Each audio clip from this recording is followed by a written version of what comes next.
Como base teológica, vamos a trabajar la epístola del apóstol Pablo, escribiendo a los Romanos, capítulo 14, versos 22 y 23. Comienza el apóstol en este pasaje, obviamente después hablamos del contexto, diciendo: ¿tienes tu fe? Dice: ¿tienes tu fe? Tenla para ¿con quién? Para contigo. ¿Delante de quién? De Dios. Bienaventurado el que no se condena a sí mismo en lo que aprueba, pero el que duda sobre lo que come es condenado, porque no lo hace con fe, y todo lo que no proviene de fe es pecado. Palabra de Dios. Amén. ¿Qué vamos a extraer de estos dos versos? La parte final del verso 23, donde dice: todo lo que no proviene de fe es pecado. Entonces vamos a empezar a contextualizarnos. ¿Cómo se llama el evento de hoy, el encuentro de hoy? Pecados en el matrimonio. Cuando uno habla de pecado, ¿con qué lo asocia? ¿Quiénes asocian el pecado con asesinar? Todos, ¿sí o no? Pero les tengo una excelente noticia: no solo eso es pecado. Según el texto que acabamos de leer, todo lo que no provenga de fe es que pecado. Entonces, mi hijo, usted y yo somos una horda de pecadores. Les tengo una excelente noticia. Usted y yo tenemos una condición. ¿Y cuál es esa condición? La condición se llama pecado. El apóstol Pablo escribió a los Romanos en el capítulo 7, dice: miserable de mí, ¿quién me librará de este cuerpo de qué? De muerte. Dice: porque pensando hacer lo bueno, no lo hago, porque lo que quiero hacer bueno con mi pensamiento, y en mi corazón resulto haciendo lo que no quiero hacer con mi pensamiento. Entonces encuentro, dice él, hallo una ley que está en mí, y es el pecado que mora en mí. Entonces dice: miserable de mí, ¿quién me librará de este cuerpo de muerte?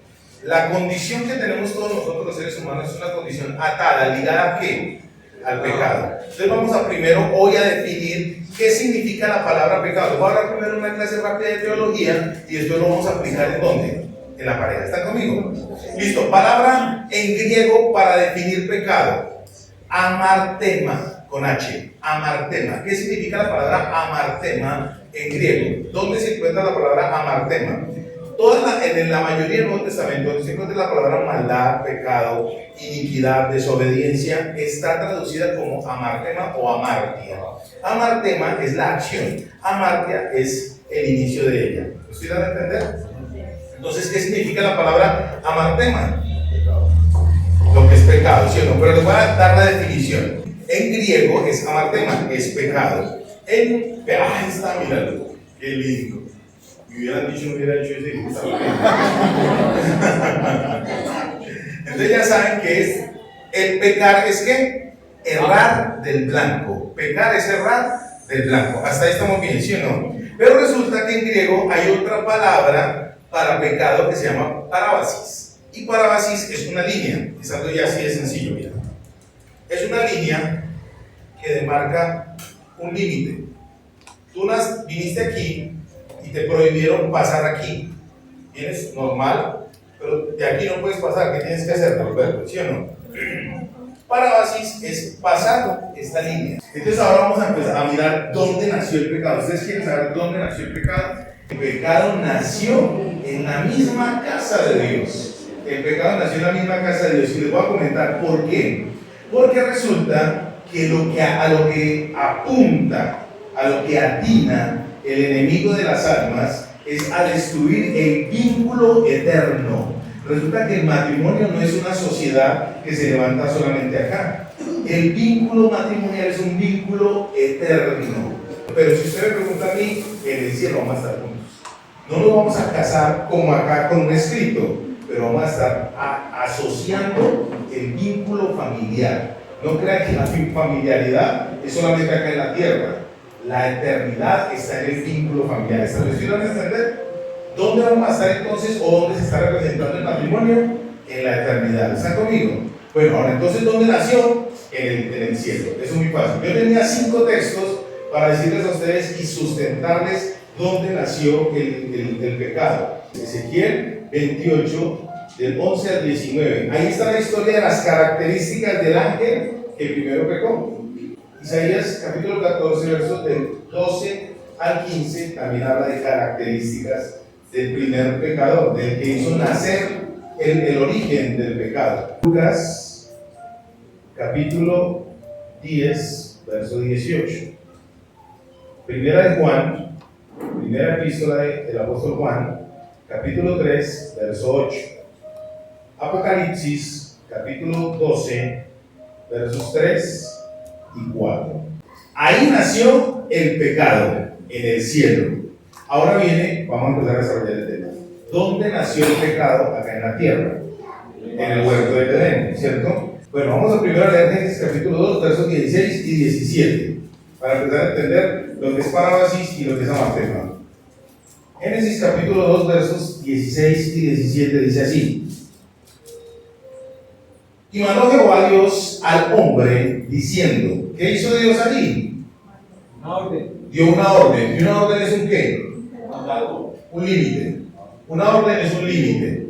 Mandó, es una orden, un límite, dice. Y Jehová Dios mandó al hombre diciendo, de todo árbol del huerto podrás comer, mas del árbol de la ciencia del bien y del mal no comerás, porque el día que de él comieres ciertamente morirás. ¿A quién está hablando Dios ahí? A Adán. Eva aún no había llegado. Eva aún no había llegado. Ojo con esto. Cuando Dios empieza a darnos a nosotros los hombres la directriz del hogar, es porque sobre nosotros reposa la responsabilidad de guiar el hogar. A veces nosotros cotidianizamos un límite pasado tras pasado cuando le otorgamos a nuestra esposa las responsabilidades que son nuestras. Eso lo vamos a hablar enseguida. Pero ¿a quién le habló Dios en ese momento? ¿A quién le habla Dios primero? Al responsable de la familia, al responsable del hogar. ¿Quién es el responsable del hogar? Muy teso. Sobre nosotros los hombres reposa una responsabilidad muy fuerte. Reposa la provisión, no solamente la provisión material, sino sobre todo la provisión espiritual. Aquí Dios, ¿qué le dio a Adán para que le diera a su esposa futuro? Una provisión espiritual. Le digo, puede comer de todo, vea. De todos esos árboles de papaya, porque ese fue el fruto prohibido, la papaya. Porque Satanás les dio papaya y ellos se la comieron. Todos los árboles están aquí, ustedes pueden comer de eso. Menos del árbol del conocimiento del bien y del mal. El Señor les marcó un límite, les marcó una línea, ¿cierto que sí? Entonces, ahora viene en el verso 3, Génesis capítulo 3, verso 6, dice: y vio la mujer que el árbol era bueno para comer, y que era agradable a los ojos, y árbol codiciable para alcanzar la sabiduría. Y tomó de su fruto y comió, y dio también a su marido, el cual comió, así como ella. Vamos a imaginarnos esta escena. El Señor le dijo a Adán: mi hijo tiene para que coma de todos esos árboles que hay ahí, menos de ese. Según el texto, hay una teología que se llama la teología de la implicitud. Solamente yo la recomiendo que se utilice cuando usted tiene mucho sustento para creerla. Pero vamos a aplicarla acá. Entonces imagínense el Señor diciéndole a ellos, vean, de todo lo que tienen aquí pueden comer, menos de ese árbol. ¿Ustedes creen que Adán le dijo a Eva que eso no podían comer? Sí. Según el pasaje, él le tuvo que haber dicho, podemos comer de todo menos de eso, porque él tenía la responsabilidad de hablar con ella, ¿Qué hay ahí? Hablar. Bueno, si vamos a hablar de los 7 elementos que creemos puede ser pecado y lo estamos cometiendo sin darnos cuenta. Entonces, tuvo que haber hablado con ella, ¿sí o no? Pero resulta que vino una voz satánica y dice: pero la serpiente, que era más astuta que todos los animales que Jehová había creado en el huerto, vino y le dijo a Eva: con que Dios os ha dicho. ¿Qué fue lo que en sí Satanás indujo a Eva para que hiciera? ¿La puso a qué? A razonar. Él la puso a razonar. Casi siempre, tradicionalmente, se ha enseñado a nosotros, los cristianos evangélicos, que Eva dudó. No, Eva no dudó. Eva empezó a razonar. Y razonar no está mal, sino que empezó a razonar con un pensamiento satánico. Y a nosotros los cristianos nos han inyectado esa cantidad de pensamientos satánicos. Yo lo llamo, a veces nosotros hacemos la obra de Dios con principios satánicos. A nosotros los cristianos nos han inyectado tanto del mundo que a veces hacemos la obra de Dios en la casa con principios satánicos. Ella empezó a ¿qué? A razonar con un principio ¿qué? Demoníaco, satánico. Dice, y vio y empezó a codiciar. Lo vio, lo analizó, lo reparó, y después de que ya se involucró en el racionamiento mundano, bueno, no mundano, en el racionamiento satánico, ¿qué pasó? Ella pecó. ¿Dónde está definido eso? Santiago, cuando dice, porque ninguno es tentado de parte de Dios, sino que cada uno de su propia, ¿qué? Concupiscencia es seducido, atraído. ¿Y después qué pasa cuando es seducido y atraído? El da a luz lo que está dentro. ¿El qué? La amargua. ¿Ustedes creen que Dios no sabía que eso iba a pasar? Claro, él ya sabía que eso iba a pasar. Entonces, ¿ahí qué pasó? ¿Hubo una parábasis o hubo una amargua? Una parábasis, porque traspasaron el límite que Dios ya les había dado. Y ojo con esto es bien importante. ¿Qué fue lo primero que atacó Satanás? ¿Qué fue lo primero que atacó Satanás? ¿La raza humana? No, la pareja. Lo primero que él atacó fue el núcleo familiar. Entonces esto es bien importante que usted lo tenga en cuenta. El enemigo lo que primero quiere atacar es el vínculo, ¿qué? Familiar. ¿Cuántas veces las mujeres y los hombres le damos rienda suelta al pensamiento? A la mente yo la llamo la loca de la casa. Si usted le da rienda suelta a ella, mi hija ya empieza a pensar lo que usted no se imagina, con quién estará, qué estará haciendo, por qué estará haciendo. Y eso pasa en hogares cristianos. Eso pasa en hogares cristianos. No es solamente en los lugares que no tienen al Señor. Gracias a Dios que usted está en este lugar y está recibiendo herramientas para poder sacar adelante su hogar. Pero claro que el pensamiento racional satánico está impactando poderosamente en este momento los hogares cristianos. Por eso yo les invito, les animo, estén apoyando este ministerio, porque aunque ustedes, miren, la experiencia no la hace la edad, la experiencia la hace la obediencia. ¿Ustedes saben cuál fue el pecado original de Satanás? La desobediencia. El orgullo. En Isaías capítulo 14, verso 13, dice: subiré a lo alto, me sentaré en el trono de Dios y seré semejante al Altísimo. El orgullo es el pecado original de Satanás. Y el pecado original del ser humano no es la genitalidad, la sexualidad, para nada. El pecado original del ser humano es la desobediencia, la parábasis, el amartema, desobedecer, desatinar. Ese es el pecado original que usted y yo cargamos. Necesitamos entender esto para después mirar lo otro. ¿Estamos entender, santos de Dios? El tema cuál es aquí. Necesitamos entender que todo lo que no viene de fe, que todo lo que no viene de Dios es ¿qué? Es pecado. Es así de sencillo.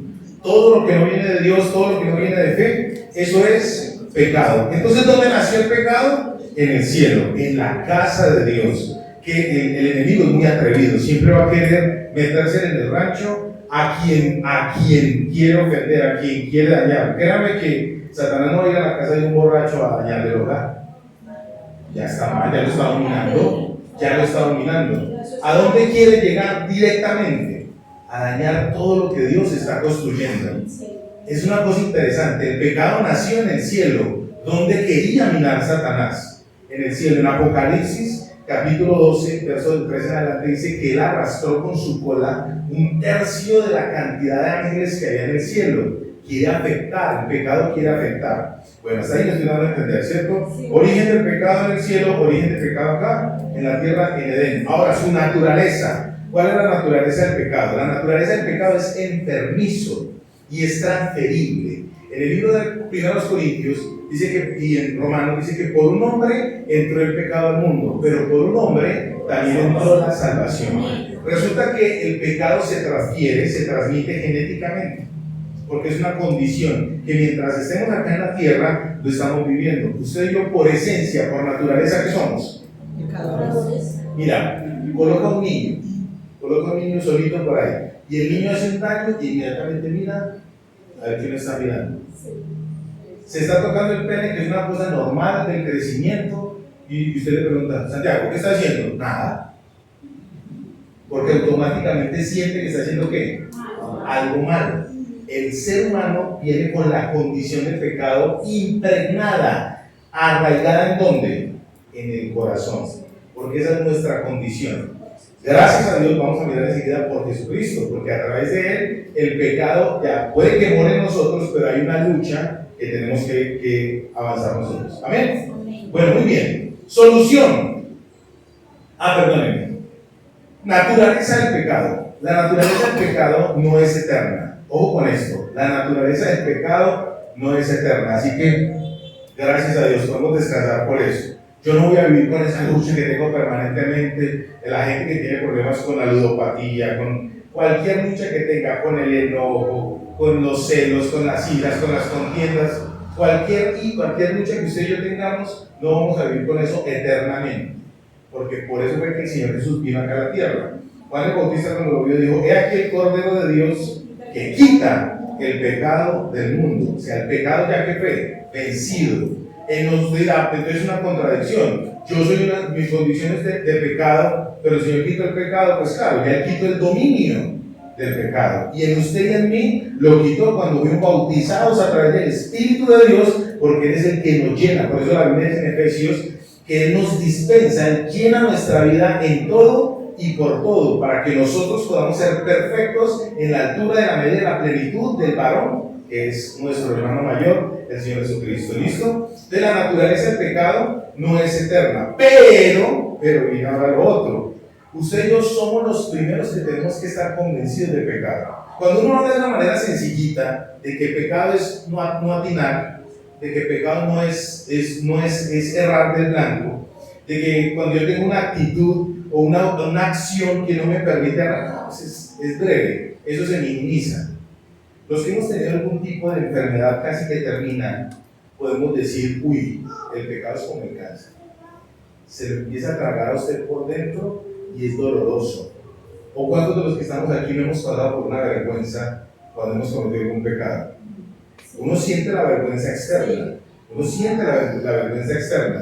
pero lo que debería retorcernos, y yo oro a Dios para que nos convenza de eso, es el dolor que se siente interno del alma. Eso es lo que realmente nosotros deberíamos percibir. El pecado es una enfermedad. Mire, el SIDA es una tontería, el cáncer es una tontería, el herpes, póngale la enfermedad que usted quiera física, es una tontería al lado del pecado, porque el pecado carcome de adentro hacia afuera y carcome el alma. Que sigamos a hablar del alma. Tenemos muchos puntitos, pero ya los vamos a desarrollar. Soluciona su problema. Génesis capítulo 3, verso 21, dice así. Génesis capítulo 3, verso 21, dice: y Jehová Dios hizo al hombre y a su mujer túnicas de pieles y los vistió. Estoy tratando de resumir para ganar tiempo. Ustedes recuerdan la historia que ocurrió cuando, en Génesis capítulo 3, cuando pecaron. Después de que comieron se comieron la papaya, se dieron cuenta que estaban en pelotos y fueron y se escondieron, ¿cierto? Características del pecado es que avergüenza, trae miseria, ¿cierto? Lo primero que a uno le trae el pecado es ¿qué? Vergüenza. Entonces ellos fueron y se escondieron, pero la Biblia dice que el Señor descendió como normalmente lo hacía en las horas de la tarde. ¿Y llamó a quién? A Eva. Adán, ¿dónde estás? No, Señor, es que estaba desnudo y me dio por esconderme. Y yo le dije: ¿usted quiere decir que estaba desnudo? ¿Comiste el árbol? Y ahí mismo el Adán fue muy teso. Tildó a Dios de bruto. No, la mujer que usted me dio. Usted sí es muy, ¿para qué me mandó esa vida? Ya esa loca, me sedujo, esa tóxica. Cogiendo yo sí, esa tóxica, me dijo: deja, trae eso, si no sé comer eso, no me doy pequeñito. Esa mandó, que si no le hago una de leche, ¿quién es la que manda la casa? Pues ella. ¿Sí o no? ¿Será que eso nos pasa en la casa permanentemente a nosotros? Cuando las prioridades se voltean, eso también es pecado. ¿Listo? Adán, ¿dónde estás? Señor, tuvimos vergüenza porque estamos desnudos. Y el Señor le dijo: ¿usted quién les dijo? ¿Comieron del árbol? Hay una cosa que a mí me encanta de este pasaje, porque ahí se manifiesta la gracia. El Señor no cogió y le dijo: fui cagado, Adán, ¿te comiste lo que no te di? No empezó a echarles cantaleta. ¿Qué hizo el Señor? Dice en el verso 21, que eso es súper trascendental. Dice que los vistió con túnicas de pieles, pero como uno lee el pasaje así por encima y no le presta atención, no se imagina todo lo que ocurrió ahí. Hasta ese momento, Adán y Eva tenían una mentalidad y unos ojos inocentes, de niños, crédulos. Ellos eran inocentes, nunca habían visto un derramamiento de sangre. Y viene el Eterno, nuestro Yahweh, y coge y sacrifica el primer animalito delante de ellos. ¿Usted se imagina el impacto que hubo en esta pareja al ver el primer sacrificio que hubo ahí y que enseguida cogió el Señor y tuvo que curtir esa piel, secarla, hacer todo el proceso para que ellos no estuvieran más desnudos? ¿Y qué hizo él? Los vistió. No estamos hablando de las hojas de higuera, que era necesidad del hombre de cubrirse, sino que Dios fue el que se acercó a ellos y los cubrió, porque Él no quería que ellos siguieran en vergüenza.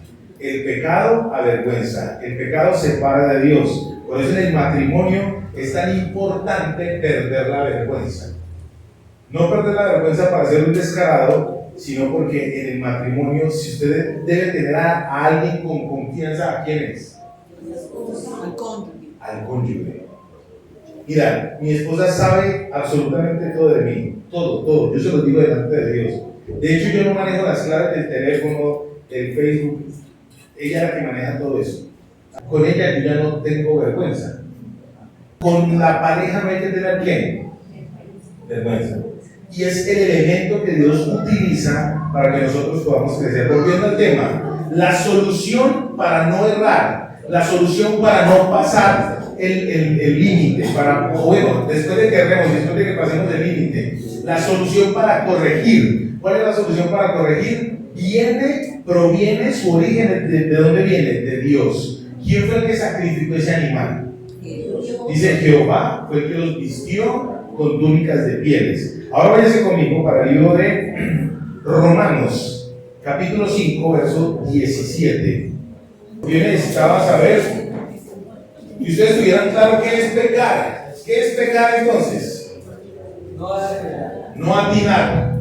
Y escuche esto, el no atinar a veces genera dolor, la mayoría de veces genera dolor. Así que cuando usted esté atinando en su relación con pareja, ya sabe que está pecando. Y saltarse también. Y saltarse la norma. La palabra sí es saltarse la norma. Romanos capítulo 5, verso 17. Si alguien lo quiere leer, pues lo lee. Pues si por la transgresión de uno solo reinó la muerte, mucho más reinarán en vida por uno solo, Jesucristo, los que reciben la abundancia de la gracia y el don de la justicia. Amén. Amén. Amén. ¿Sí o no? Esto es poderoso. La solución para el pecado. El pecado se transmite desde Adán, porque el género masculino es el que transmite esa información. La mujer es un receptáculo. La mujer en su útero simplemente guarda, simplemente no. La mujer en el útero guarda el feto, el cigote y después la criatura que nace. Pero quien realmente transmite el pecado generacional. El pecado generacional, ¿quién es? La información, ¿quién es? El hombre. ¿Qué responsabilidad tan esa? Yo quisiera que las mujeres de pronto tuvieran un poquitico de conmiseración del hombre, porque el hombre tiene una responsabilidad muy fuerte. Pero dice aquí, en el capítulo 5, verso 17, pues si por la transgresión de uno solo reinó la muerte, mucho más, ojo con esto, mucho más. Vamos a mirar siempre lo que dice la Biblia acerca del Señor. Mucho más que reinará. ¿Lo vuelven a leer, por favor? Romanos capítulo 5, verso 17. Pues si por la transgresión reinará la vida por uno solo, Jesucristo. la vida, ojo con esto. Cuando la raza humana en Génesis pecó, tomaron una determinación. Dice el Señor les dijo: si ustedes comen de eso, ¿qué va a pasar? Van a morir. Vamos a mirar eso. Van a morir. Y el Señor aquí en Romanos, cuando dice vivirán, dará vida, la palabra vida ahí es Zoe. Y Zoe con Z es una vida increada, diferente a los otros dos tipos de vida que habla la Biblia. La Biblia habla de vida biológica, bios, vida psique, que fue la que Adán tomó la determinación. Él tomó la determinación de la vida psique, o sea, él le dio fuerza a la razón, a la psicología, y la vida Zoe, que es la vida que proviene de Dios. Y esa vida solamente se da a través de la persona de Jesucristo. Y si usted quiere que en su relación de pareja, en su relación conyugal, en su relación matrimonial, haya vida de Dios, tiene que empezar usted primero a recibir la vida de Dios usted, porque resulta que si usted individualmente no recibe la vida de Dios y no deja que la vida de Dios reine en su vida, entonces usted no le va a poder dar a su esposa o a su esposo lo que proviene de Dios. Y ahí es donde se van a empezar a presentar problemas. Esta vieja no me entiende, esta vieja es una cantaretosa, este otro que no sabe, vean, ahí dejo otra, le empieza a ver todos los problemas, todos los defectos, se los empieza a ver. Primero de los Corintios capítulo 13 dice que el amor es ¿qué? Benigno, sufrido, todo lo soporta, póngale los cuidado. Si usted ve esas características, usted dice, uy, no, yo no soy capaz de amar así. Gracias a Dios, porque esas características no son del amor filial o del amor eros o del amor agapao, estorgeo, que es de nosotros. Es el amor agapao de Dios. Ese amor que manifiesta la primera epístola a los Corintios capítulo 13 es el amor de Cristo por su iglesia. Todas esas características que ustedes ven ahí acerca de la preeminencia del amor es lo que Dios hace a través de la persona de Jesús por usted y por mí. Entonces vamos a empezar ahora sí, ya estamos claros en la solución, ¿sí o no? ¿Cuál es la solución? Que Cristo tiene que reinar ¿dónde? En mí. Cuando Cristo reina en mí, entonces yo voy a poder coger a mi esposa, a mi cónyuge y le voy a poder dar de lo que Dios me ha dado a mí, ¿sí o no? Bueno, esa es la solución. Entonces vamos a empezar a hacer la aplicación. Primero los Corintios capítulo 15, versos del 21 en adelante. Porque por cuando la muerte entró por un hombre, también por un hombre la resurrección de los muertos. Porque así como en Adán todos mueren, también en Cristo todos serán vivificados. Amén. Pero cada uno en su debido orden. Cristo las primicias. Luego los que son de Cristo en su venida. Amén. Luego el fin, cuando entregue el reino al Dios y Padre. Cuando haya suprimido todo dominio, toda autoridad y potencia. Porque preciso es el que reine hasta que Él reine. Eso es que Él reine. Porque preciso es que Él reine hasta que haya puesto a todos sus enemigos debajo de sus pies. Amén. Listo. Dejémoslo hasta ahí. Amén. Usted y yo tenemos esta gran ventaja y es la siguiente. En nosotros, en la raza humana, ocurre lo siguiente. Resulta que usted y yo tenemos en nuestro interior dos naturalezas. En la gematría bíblica, el número 2 es el número de la dualidad. A veces dicen que es el número del pecado, ¿cierto? El número 1 es el número de Dios, el número 2 es el número de la dualidad, es lo explicar por qué. El número 3 es el número de Dios, de la Trinidad. El número 4 es el número de la creación, pero naturaleza humana y naturaleza divina, ¿sí o no? Cristo en nosotros. Usted y yo tenemos las dos naturalezas viviendo en nosotros mismos. O sea que cuando usted y yo estamos construyendo, pues cuidado, cuando usted y yo estamos llenando nuestra mente, nuestra vida, de cosas que no son de Dios, ¿quién está ganando? La naturaleza humana. Por ejemplo, cuando usted está consumiendo con sus amistades comentarios como, o situaciones como, te vas a hacer caso a esa loca, usted está respetando a ese otro que vea cómo se comporta con usted, vea que ni siquiera la valora, vea que ni siquiera, o alguna vez las mujeres han escuchado eso. Sí, algunas veces, sobre todo de los haraganes que tienen una jeta así babosa, dice que no la valora, que no la quiere. Cuando usted empieza a llenar su mente de eso, ¿quién va ganando? La naturaleza humana. Pero cuando usted empieza a descartar eso, y usted empieza a llenar su mente de oración, su mente de escritura bíblica, mire, el secreto para que usted se desarrolle como persona, el secreto para que usted se desarrolle como cónyuge, se desarrolle como hijo, se desarrolle como individuo, meta de Biblia a su mente.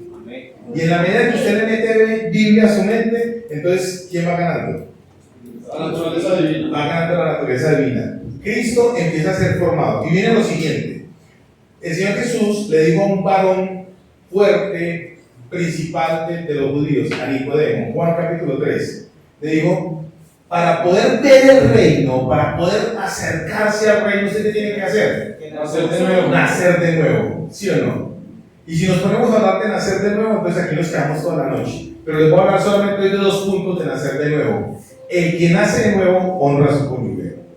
El que nace de nuevo respeta a su cónyuge. Porque el que nace de nuevo quiere darle el amor de Cristo ¿a quién? A su cónyuge. Ahora, viene la otra pregunta. Ay, pero es que uno para recibir tiene que dar. Resulta que cuando usted quiere y está recibiendo, se está priorizando usted, mi querido orgulloso y orgulloso. Le está dando lugar ¿a qué? A su humanidad. Usted no ha nacido de nuevo. Tiene que manifestar su nacimiento de nuevo cuando haya negación. Ojo con esto. El sacrificio lo hizo el Señor. Lo que usted y yo tenemos que hacer es morir. ¿Y cómo se muere? Usted lo acaba de decir. Mira, el obedecer es matar la naturaleza humana que usted y yo tenemos. ¿Y el obedecer la palabra de quién? La palabra de Dios. Es así de sencillo. Estamos claros que usted y yo tenemos una naturaleza humana y una naturaleza divina. A partir de hoy, usted en su relación va a empezar a mirar a su esposa con otros ojos. Y lo va a empezar a mirar. Yo sé que usted lo va a hacer. A ver qué naturaleza se le está manifestando de mi onda. Y ella también. Me va a empezar a decir, quieto Adán, Adán, lo chiquito.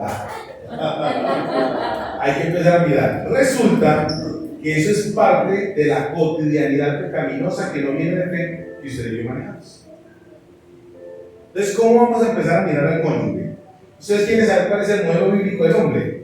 Primero los Tesalonicenses, capítulo 5, verso 23. Y el mismo Dios de paz os santifique por completo y todo vuestro ser, espíritu, alma y cuerpo sea guardado irreprensible para la venida de de nuestro nuestro Señor. Señor Jesucristo. Listo, dice así el texto. Y el mismo Dios de paz os santifique. ¿Qué es lo contrario a pecar? Santificar. Ahora viene. ¿El origen del pecado de dónde viene? ¿Quién lo gestó? Satanás. ¿Y quién entonces hace la gestión para que vayamos en contra de eso? Dios. ¿Cierto? Dice, y el mismo Dios de paz os santifique. ¿Usted es santo por usted mismo? No. La santidad de Dios viene hacia usted y esa es la que lo santifica. Entonces dice, el modelo único del hombre tiene 3 elementos. ¿Cuál es el primero? Dice, y el mismo Dios de paz os santifique por completo y todo vuestro ser. ¿Qué es lo primero? Espíritu. Luego viene alma. Y luego viene el cuerpo. Digamos, ahí, yo escribo así en hebreo, ¿cierto? El espíritu, ¿qué es? En la Biblia dice que cuando el Señor creó a la raza humana, creó al hombre, creó a la mujer, creó a la raza humana, porque fueron los 2 creados a través de Adán, dice, sopló en su nariz aliento de vida. Ese soplo divino es lo que en la Biblia habla de vida. Y esa vida está compuesta por 2 elementos. La vida biológica, bios, en griego zoo, y en zoo con doble O, de zoología, una vida animal. Vida biológica y vida psique, vida psicológica, ¿cierto? Que esa viene más adelante. Cuando Dios da ese espíritu, entonces es lo que nos da a nosotros la existencia. ¿Quién tiene ese espíritu? Todos tenemos el espíritu. Ojo, el espíritu de vida, no el espíritu de Dios. Una cosa es un espíritu que vivifica y otra cosa es el espíritu de Dios, porque quiero quedar claro en eso. Ese espíritu todo lo tenemos y es de parte de ¿quién? De Dios. Puede ser Hitler y él tenía de parte de Dios un espíritu de vida, no el Espíritu Santo que lo llenaba, sino un espíritu que le daba vida. Entonces el espíritu es lo que viene de parte de Dios, que es lo que nos despierta para luego recibir al Señor. Luego viene el alma, y el alma tiene 3 elementos. El alma tiene la mente, la voluntad y las emociones. Y el cuerpo son las acciones. El cuerpo son las acciones de la relación de eso. Ahora, viene lo siguiente. El alma maneja 3 elementos: la mente, la voluntad y las emociones. La mente maneja 3 elementos. Maneja el consciente, subconsciente y el inconsciente. ¿Listo? La mente maneja consciente, subconsciente e inconsciente. La voluntad es la capacidad de tomar determinaciones. Y eso es lo que la Biblia llama el libre albedrío. Usted tiene la capacidad de tomar determinaciones. Y las emociones es todo lo que nos rige a usted y a mí. Por eso a veces hay cristianos que son ¿qué? Almáticos. Porque están regidos por las emociones, están regidos por la mente. ¿Qué le pasó a nuestra mamá Eva? Ella estaba regida por el alma, por la psique. Porque ella se puso ¿a qué? A razonar. Dejó a un lado el espíritu de vida que Dios le había dado. ¿Y cuál fue el resultado? En sus acciones pecó, la carne pecó. Entonces resulta que este modelo, Dios quiere que usted y yo lo tengamos de una manera irreprensible. La palabra irreprensible en la Biblia es sin culpa. Así que cuando usted y yo pecamos, cuando usted y yo pasamos el límite, cuando usted y yo no estamos en asonancia con Dios y con nuestro cónyuge, que es nuestro prójimo más inmediato, ¿cómo estamos? Con culpa. Pero Dios quiere que estemos como sin culpa. Entonces, ¿dónde Dios quiere trabajar? ¿Aquí? ¿Aquí? ¿O aquí? No, les tengo una excelente noticia. ¿Dios quiere gente buena o gente mala? Cuéntenme. ¿Gente qué? Bueno, ese tipo de conceptos en nuestra relación nos afecta. Porque resulta que Dios no quiere gente ni mala ni buena. Él quiere gente nueva. Nueva. Segunda a los Corintios, capítulo 5, verso 17, dice: de modo que si alguno está en Cristo, nueva criatura es. Las cosas viejas pasaron, y aquí todas son hechas ¿qué? Nuevas. Entonces, ¿Dios qué quiere? ¿Gente qué? Nueva. Y esa gente que Él quiere, ¿cómo quiere que estén? Por eso dice: y el mismo Dios de paz os santifique por completo, y todo vuestro ser. Él no solamente quiere trabajar el espíritu, Él no solamente quiere trabajar el alma, es un Dios que es integral. ¿Cómo quiere trabajar Él? De una manera integral. Bueno, ahora ya colocados en el tema de pecado, saber qué es pecado, saber de dónde es su origen, saber cuál es su naturaleza, saber cuál es el objetivo del pecado, que es consumirnos, saber separarnos, quitarnos del lado de Dios, avergonzarnos. Ya conociendo todo esto, ya sabiendo que Dios nos quiere tener como sin culpa, entonces ya vamos a empezar a trabajar lo que es la relación marital. Yo saqué desde que empezamos a orar con los muchachos por este tema 7 aspectos que normalizamos, y aunque es pecado, como no le tenemos la trascendencia que es, pues simplemente pasa y parece que no fuera malo, pero en sí es malo. Y para empezar estos 7 aspectos les voy a colocar un ejemplo. Evangelio según San Mateo capítulo 5 verso 21 dice: cualquiera que mate es culpable ante un juez. O sea, el asesino, ¿a dónde tiene que ir? A un tribunal, a un juez. Y dice el Señor Jesús: pero yo os digo, cualquiera que se enoje contra el hermano es culpable ante un juez. O sea, delante de Dios el enojo y el asesinato es igual. Delante de Dios el adulterio físico y el codiciar ya es igual. Delante de Dios el que tiene comezón. A mí me gusta mucho el griego porque tiene muchas figuras. La palabra avaricia en griego es comezón. El avaro, el envidioso, no quiere lo que usted tiene, quiere que usted no lo tenga. Número 1, celos. Yo sé que eso aquí no pasa. Eso pasa en otras iglesias donde uno va, pero eso aquí no pasa. Celos. A veces se normaliza. ¿Y cómo se normaliza cuando usted calla? Ejemplo, yo solo lo voy a decir por una hermana de Cristo y una hermana mía. Ella me contó. Además, ella me contó cuando íbamos en un bus. Y ella le daban celos de cosas con su esposo. De hecho, ella le daban celos de que su esposo fuera mejor espiritualmente que ella. ¿Y sabe cómo lo normalizó ella? Quedándose calladita. Ya, se quedó calladita. Entonces, a veces el silencio. Yo soy como María, que María todo lo veía y lo guardaba en su corazón. Dice Colosenses capítulo 3, verso 5: haced morir en vosotros lo terrenal. Si ustedes quieren saber qué es lo terrenal, busquen Colosenses capítulo 3, verso 5. Y del verso 8 en adelante comienza diciendo celos, iras, maledicencias. Porque los celos, ¿a dónde están atacando? Los celos no están atacando acá.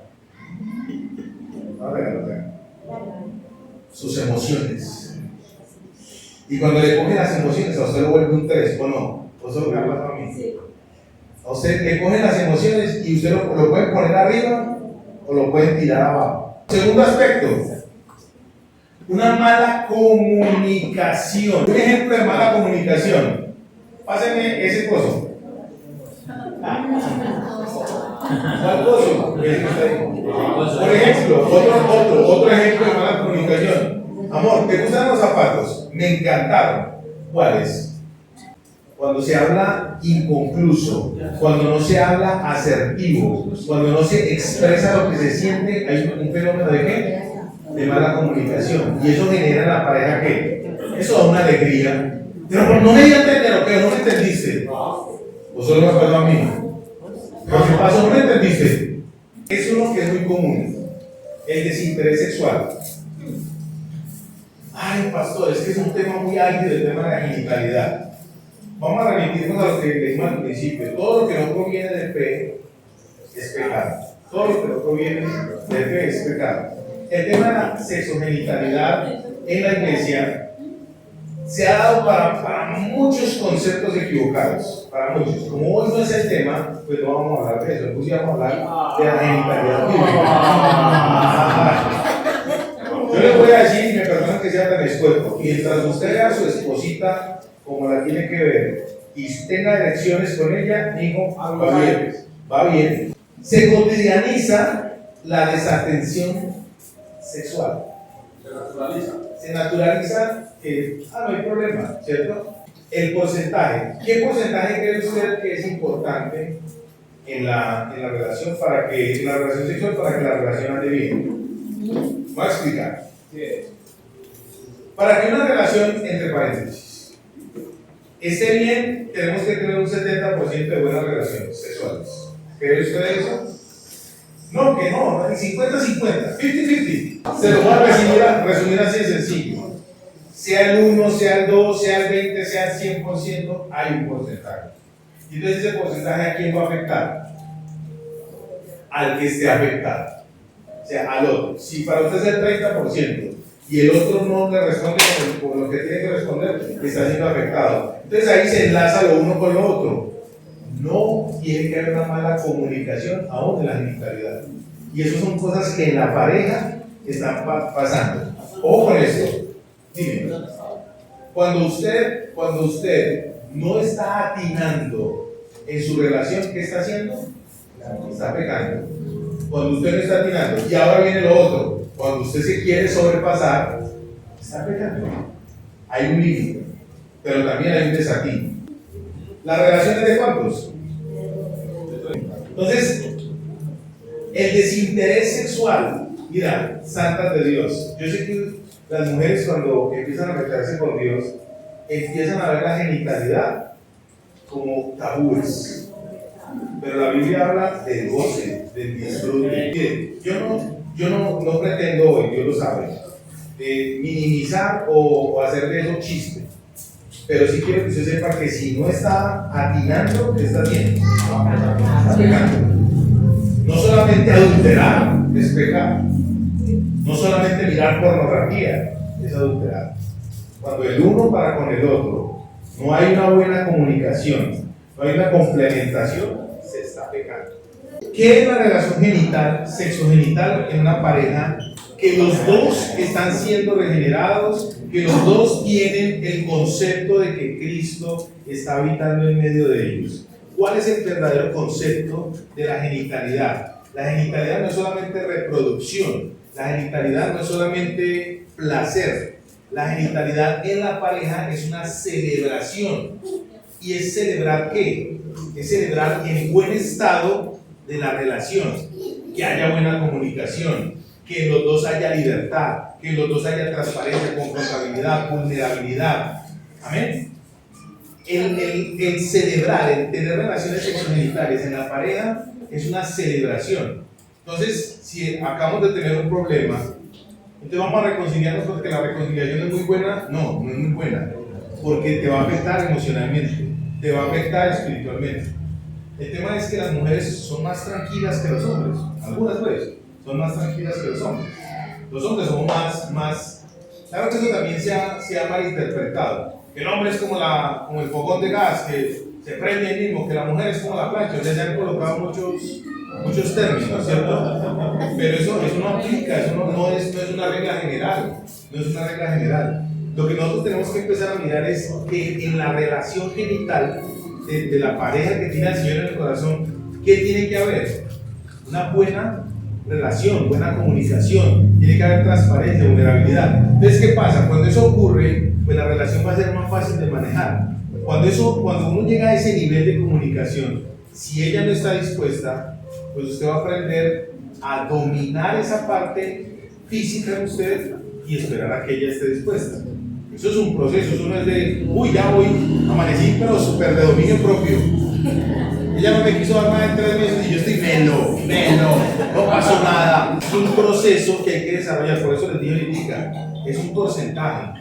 Y ese porcentaje se tiene que dar es con comunicación. Ese porcentaje se tiene que dar, decir, vamos a mirar los 3 puntos que quiero mirar acerca de eso. Lo que pasa es que coloqué este primero, porque a veces el desinterés se manifiesta cuando no hay una buena relación, cuando no hay una buena comunicación. Amén. El cuarto aspecto, que es un pecado en la relación que nosotros cotidianizamos, es el descuido en la relación. Entonces, el descuido en la relación y la genitalidad parece que van de la mano, ¿cierto? Pero mira lo que pasa. Descuidar la relación es lo siguiente: detalles. Amor, escucha. Las fechas importantes.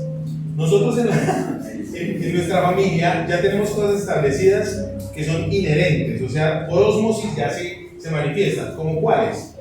Nosotros no le botamos vapor a las fechas tradicionales. Ejemplo, que el Día de la Madre, todo el mundo se vuelve loco que el Día de la Madre, ¿qué tal? No. Yo cojo a mi esposa y el día que yo tengo provisión, le digo, mi amor, vamos y le compro brasieres como un loco. Vamos y le compro pantaloncitos, vamos y le compro jeans, vamos. ¿En cuándo? En cualquier época. ¿A usted y a mí como cristianos nos rigen las fechas? No, a usted y a mí nos rige es Cristo. El problema es que como nos dejamos influenciar tanto de la corriente del mundo, entonces, exactamente, porque eso es un tema. Entonces, ¿quién es el que tiene que cuidar la relación? Yo soy el que tengo que hacer con ella construir fechas especiales. Una fecha especial de nosotros dos, nuestro aniversario, porque es de ella y mío. Una fecha especial de nosotros dos. Cuando estamos, por ejemplo, ella y yo solitos y vamos en el carro, y le digo a ella, amor, vamos para cine. Ella me dice, me encanta. Cuando ella dice, me encanta, ya, es una fecha especial, ¿cierto? Hay que cuidar ese tipo de cosas. Como hombre, cuidar la relación, yo tengo que estar pendiente de ella que le gusta. Ejemplo, de los que estamos aquí, ¿cuántos saben cuál es la talla de brasier de la esposa? Excelente. El número de cédula de la esposa. Yo me sé el número de cédula hasta de mi suegra. Y el número de brasier de mi suegra también lo conozco. Aunque usted no lo crea, eso es cuidar la relación. Porque mi suegra hace parte de nuestro núcleo familiar, nosotros vivimos con ella. ¿Sabe qué? Lo que más me gusta a mí es ser cristiano. Que en ser cristiano le quitan una cantidad de conceptos y bobadas que uno tiene en la cabeza. Nosotros nos casamos en el balcón del apartamento con 3 personas como testigos y el pastor que nos casó. Espectacular. Ya, se acabó el problema. Entonces, cuando usted descuida su relación, usted no está cuidando el tesoro que Dios le dio. Les voy a decir una cosa, mujeres. ¿Usted sabe por qué hay hombres que empiezan a mirar a otras mujeres? Puede que no sea más bonita, puede que no sea más inteligente, pero que le diga una mujer foránea, extraña, al esposo, ve, no te queda bien ese motilado. El hombre, el varón, necesita sentirse valorado. Que el hombre haga, por ejemplo, en la casa, que coloque las cosas de la casa, que coloque un televisor, que sabe hacer una cosa de plomería. No hay cosa más espectacular para uno de hombre que la mujer le diga, amor, lo hiciste de bien. Me encanta que tú lo sabes hacer. Qué bueno que tú sabes hacer ese tipo de cosas. A los hombres nos gusta sentirnos valiosos. Este otro, ya para ir terminando. Falta de sinceridad. En la falta de sinceridad yo tengo 3 puntos. Uno es transparencia, vulnerabilidad y confrontabilidad. En la sinceridad, amor, ¿te gustaron los pantalones que te regalé? Más lindos. ¿Qué es ser transparente? ¿Qué es ser vulnerable? ¿Y qué es ser confrontable? Ser transparente es mostrarse tal cual usted es. Ser transparente es mostrarse tal cual es usted, sin filtros. Porque cuando usted se muestra sin filtros, el cónyuge, su esposa, su esposo, lo va a conocer tal cual usted es. Y no hay cosa más espectacular que lo conozcan a usted como es. Usted se imagina toda la noche las mujeres acicalándose, peinándose, poniéndose así el botoncita para acostarse. Y a la medianoche, cuando ya se le pasó todo así la almohada babiada y todo, llegaron, ¡uy! Es mejor conocernos como somos. Es mejor ser tal cual somos. Una vez un hermano me dijo, me presentó así: este es mi pastor. Entonces dije yo rápidamente así, pues esto es lo que usted dice, hermanito. La transparencia es mostrarse usted tal cual es. La vulnerabilidad es no colocarse escudos ni colocarse prevenciones. Y en la pareja pecamos mucho por eso. Las prevenciones. Viene el esposo, ejemplo, viene él y se encontró una peinilla.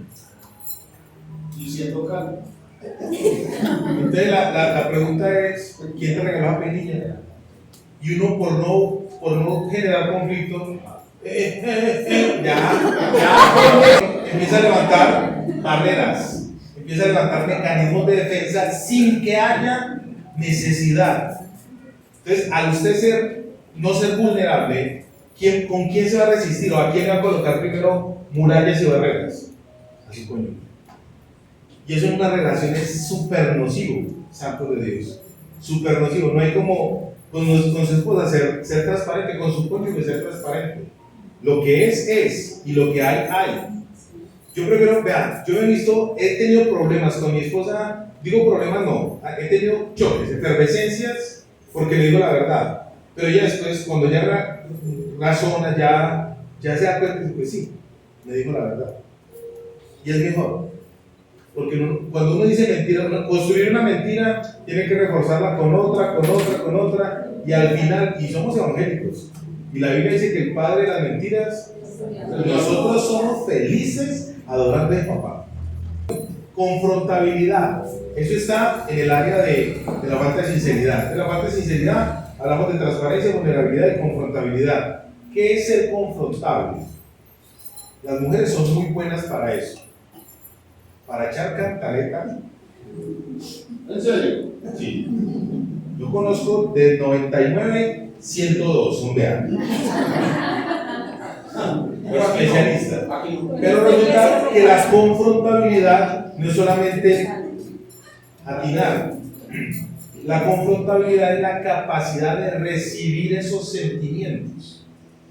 Entonces, el hombre, por lo general, es el que más recibe los sentimientos de la mujer, ¿o no? No. Mira que mi niño, tú que no me ayudas, mira, por favor, esa es responsabilidad de recibir esos sentimientos. La mujer también tiene que aprender a recibir los sentimientos del hombre.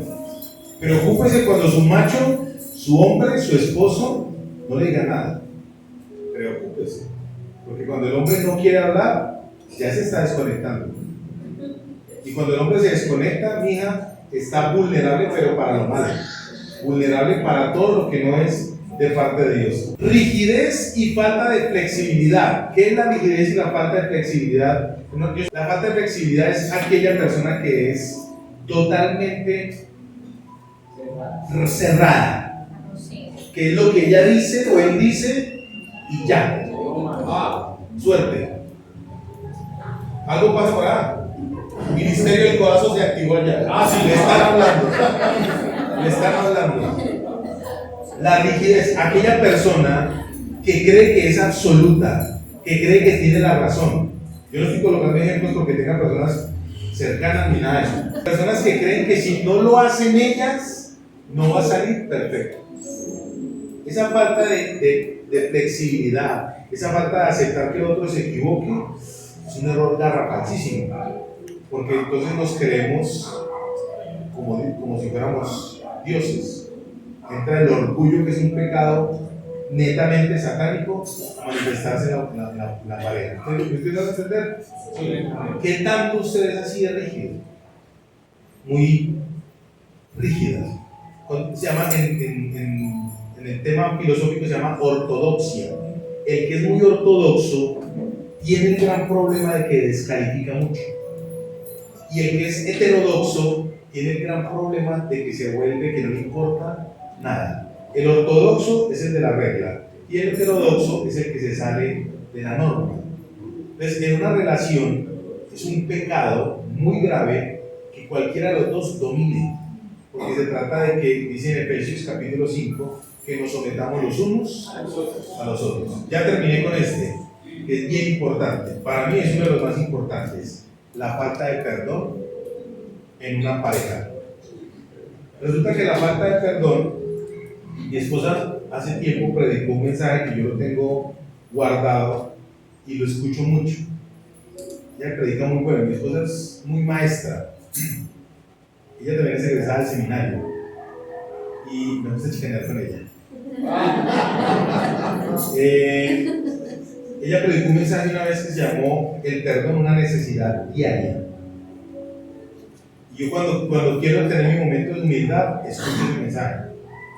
Porque resulta que la falta de perdón en una relación es uno de los argumentos satánicos más grandes que existe, porque ninguno de nosotros tiene la capacidad absoluta de ser infalible.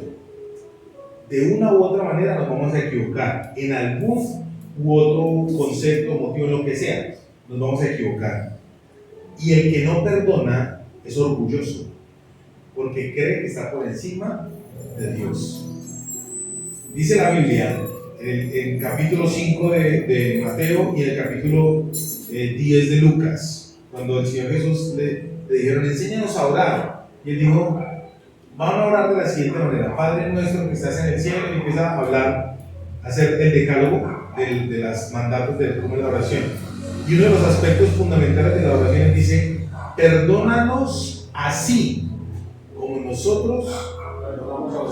O sea que el condicional para recibir el perdón, ¿qué es? Es el condicional. En una relación, para que haya crecimiento, tiene que haber perdón mutuo. Hay errores, y esos errores, ¿qué hay que hacer con ellos? Procesarlos, perdonarlos.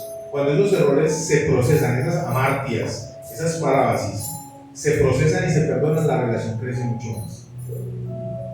La falta de perdón es súper importante que se trabaje en la familia, en la pareja. Hasta 7 veces. Y el Señor le dijo, no, Pedrito, usted no ha entendido el concepto. El concepto del perdón es infinito. Hasta 70 veces 7. O sea, elevado a la N.000 potencia. Si a ti alguien te ofendió hoy, tú tienes que perdonarlo infinitamente una sola ofensa. Y el texto en la Biblia dice, si usted sabe que tiene alguien, su hermano tiene algo contra usted y va a llevar usted su ofrenda, no dice deje de ofrendar, deje la ofrenda ahí en el altar, vaya, póngase en paz con su hermano y viene y entrega la ofrenda, ¿cierto? La falta de perdón incide aún en la adoración a Dios. La falta de perdón incide directamente en la relación con Dios, porque así como yo perdono, voy a recibir el perdón de Dios. No porque Dios no me haya perdonado, es porque yo no lo recibo. Por eso el texto dice, perdóname como yo perdono al que me ofendió.